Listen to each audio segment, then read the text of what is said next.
Hi guys, so today here I am in the beautiful Barcelona. I'm kind of in this like Olympic Park section.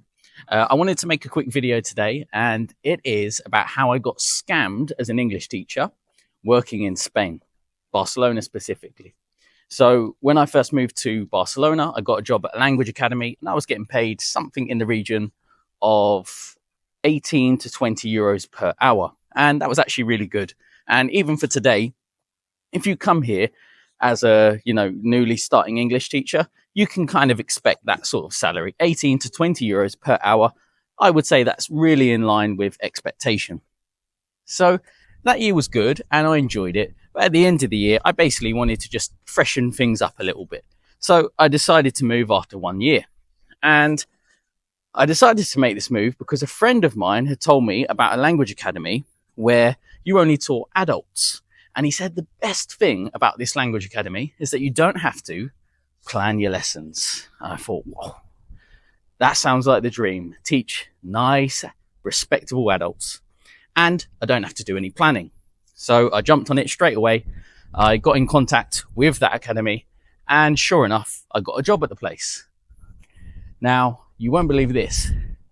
The salary that I was offered per hour had gone down from 18 to 20 all the way down to 13 euro per hour.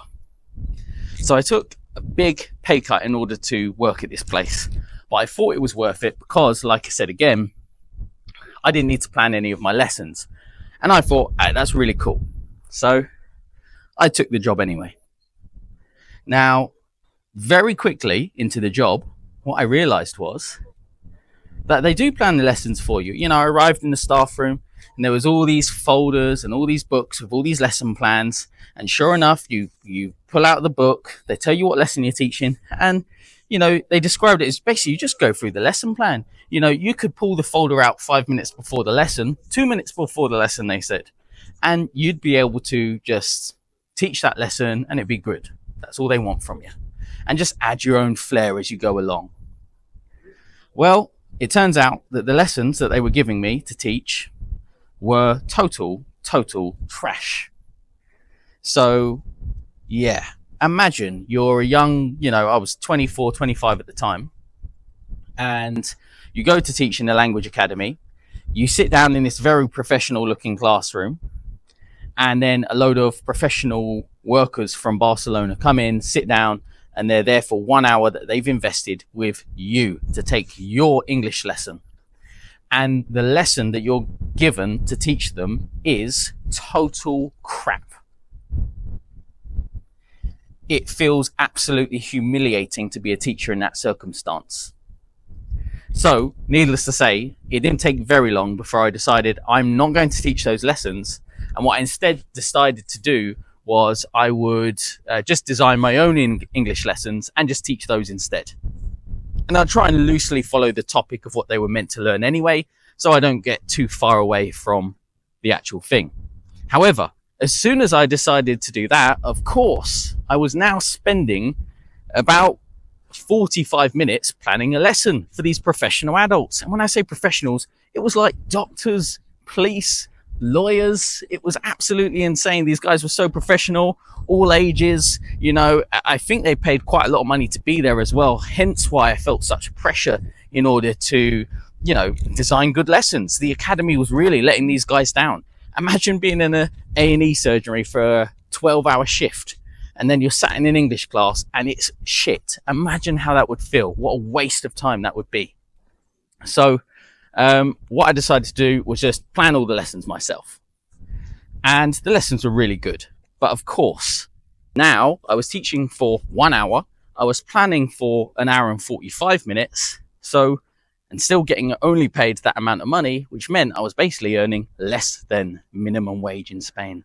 What a piss take. Absolute piss take. And it was totally not worth it. So even though I was getting some good experience teaching adults, and it was nice because I saw that, people were really willing to pay for English lessons. And you should probably try and find clients who are willing to pay like that. But ultimately, I was getting a very bad deal. I won't say I was scammed because I knew what I was going in for. But of course, the lessons that they set me up to teach were, I'll describe them as humiliating. And if you've got any bit of pride about you, and if you want to be a good teacher, if you want to get into TEFL or teaching English abroad, the only way, in my opinion, to truly make it work for yourself is to care about your lessons and care about them being good. Teachers who actually care about making a difference, teachers who actually care about their students learning something, you get a lot more from it. It's a lot more fun for you. It's a lot more fun for your students. And also for me, it's just a pride thing. It's like, I don't want to be super mediocre at teaching, and I don't like people to see me work and think, oh, he's kind of half in this. So I worked really hard to make sure the lessons were really good, but ultimately I was getting a terrible deal because I was working a lot. That sounds very... Can you hear that? It's like that thing there is squeaking and it's making me very nervous. I'm going to move away before I end up on X. Yeah. Okay. Yeah.